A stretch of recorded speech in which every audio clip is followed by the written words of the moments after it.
Let's go New England Patriots. What did they finish with? 25. New Orleans Saints 19. Felt like the Patriots scored 40 because they did. My survivor pick. Patriots moved to rest in peace survivor pick.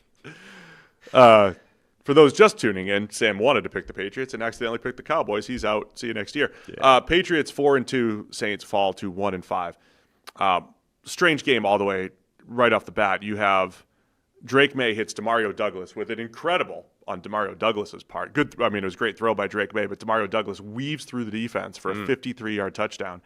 And then just a little bit later, does the same thing for a 61-yard touchdown, which gets negated by a phantom penalty that got thrown after the play. And after rewatching it a million times, even using the wide angle, I didn't see any penalty. I still don't know what happened there. Then it was like the refs came back with like 7 makeup calls just to make up for the fact that they took a 61-yarder off the board. So this is the thing. I think you just have to conclude that this was overall a terribly officiated game, right?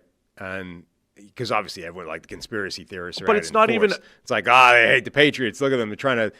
It's not even like a fixes in type of thing. Like whatever the 61-yarder, it was one of the most egregious made-up calls I've ever seen. But the very next play, they added a phantom pass interference and then a defensive hold, and they're like, let's try to make up for it. I wouldn't even go as far as ascribing motivation to like it was. You're right that the balance of them was we screw New England really bad to begin with, and then we go and spend most of the rest of the game screwing the Saints, and then come back at the end to screw the Patriots again. And it's like it felt like they were just trying to make up for the terrible call in New England. I think it was just incompetent officiating start to finish, right? And that's the way it balanced out was the incompetent officiating screwed the Patriots at the start and the end, and in the middle it was all the Saints. But the point is, overall, it was just terrible, awful officiating. Did you see the explanation for that initial pass interference call? I skimmed it, and it still didn't make sense to me. Did they call it on Diggs? Yeah.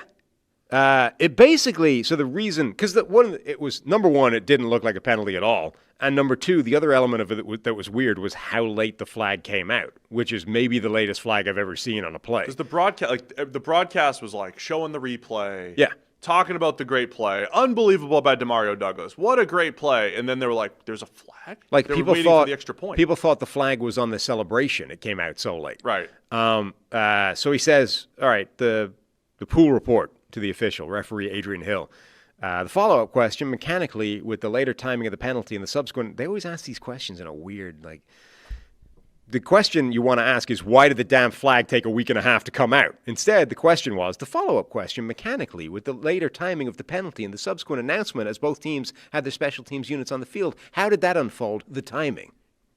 It's a bizarre way of wording that. Anyway, Hill's answer was, the official was processing the play, and then he came over to me on the 020, the official-to-official communication system. Because it was a long developing play, he had to rewind back to what happened at the beginning of the play and process that. So the reason it took a week and a half for the flag to come out is the official in his brain was rewinding the VHS to remember what happened at the start of the play, not the end of the play.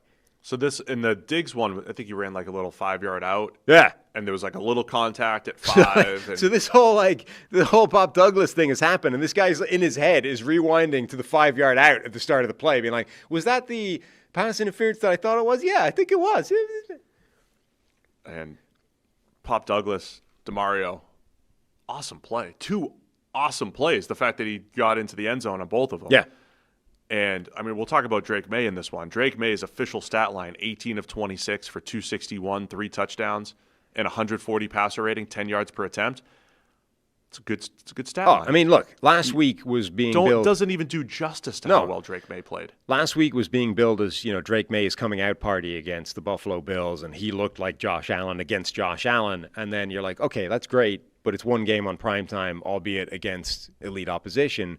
And Stephon Diggs was saying during the week, like, this is as big a challenge as that to show that we can do it again in a letdown spot, in a potential trap game. And Drake Maye comes out and looks every bit as good as he did a week ago, and in a different way. Like, this time I'm just going to be laser dot focused on absolute dimes deep down the field, on top of the, efficient stuff underneath as well, and was just balling, like, start to finish. And Diggs was right. Like, it was a trap game. The Saints showed up to play. Spencer Rattler made some plays as well. They had their own 50-yard bomb right at the start. Like, they were not going to let the Patriots just have this easily. You needed Drake Maye to be on. Look, the Saints fought hard again, and Rattler looked good. Mm-hmm. And I think he is settled in. I want to talk about Rattler in a minute.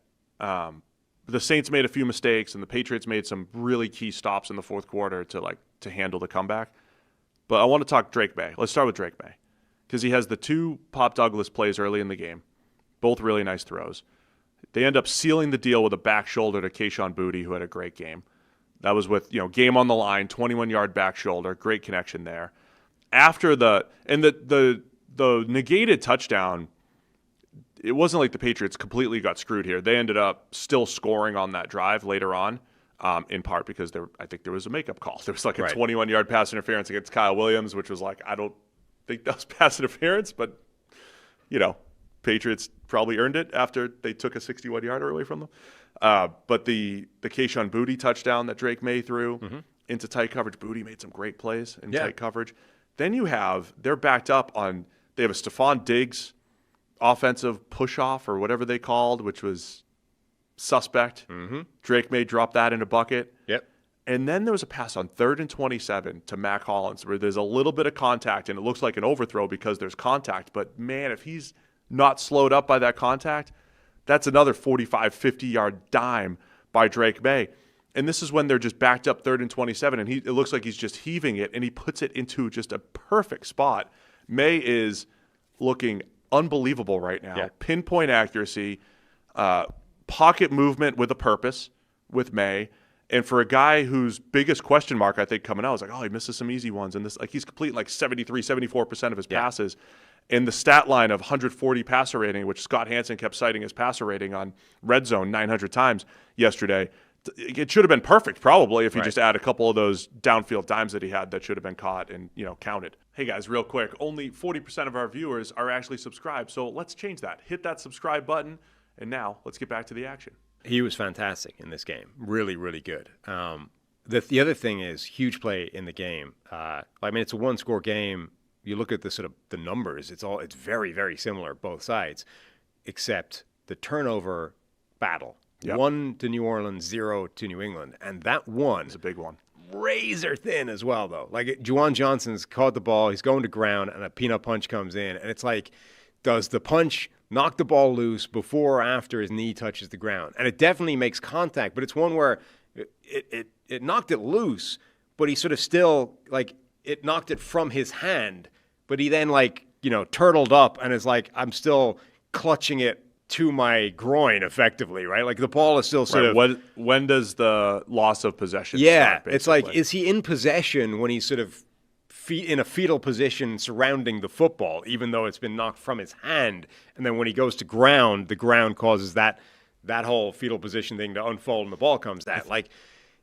This was one where, I don't have a problem with calling that a fumble, but if it had gone the other way, I wouldn't have had a huge problem with that either. That was a razor-thin call, and that's the one turnover that ends up being a huge difference in the game. Was it Levante David who almost forced one on Mac Jones? Almost.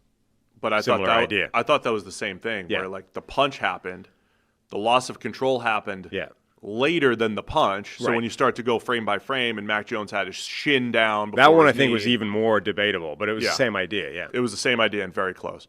But that was in the fourth quarter. Christian Ellis, good job with the forced fumble. It was very close. And then, again, I think the Saints had some missed opportunities, and the Patriots made some pretty good defensive stops there. Chris Olave had a big drop, and then Rattler an overthrow on 3rd down where they were trying to make the comeback. And then the Patriots get the ball back.